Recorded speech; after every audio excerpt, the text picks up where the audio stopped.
بلي الإسلام السلام عليكم ورحمة الله وبركاته.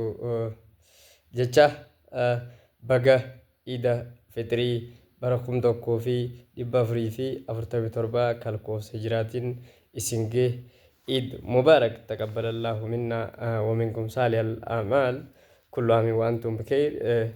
جتشم بربادا إيجا صومنا خير ربي صومنتن إسن الرق إيبالين هاجو jecha soomanni haala nama rifachiisuu fi nama dhagaamuun kunoo soddomman busneeti jirra xumurreeti jirra finnee jira waan ta'eef rabbi haajaa ta'e sanda fixeen hunaajuu inshaallah rabbirraa milkii guddoo akka nu kan nu kajeelle jechuudha.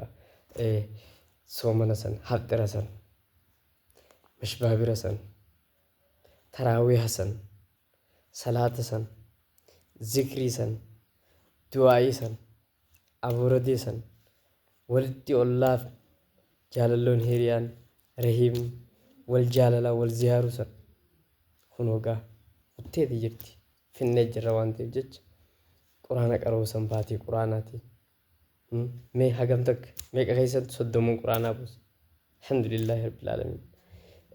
wanni jechuu barbaadu ummata islaamaa addunyaa keessa biyya alaa kan dhiiraa kan dhalaa bakka hunda jirtan hunda Rabbi baga Eid al-Fitri barakum tokkoof dhibba afurii fi afurtamii torbaatiin isin ga'e.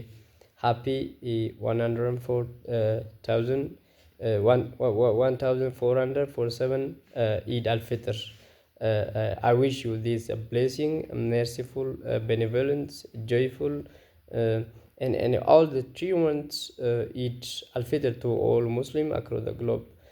May Allah forward unto you His peace and blessing forever. እንኳን 1447ኛው ኢድ አልፊጥር በሰላም አደረሳችሁ ማለት ፈልጋለሁ። ከናፍ በገይስኒንጌ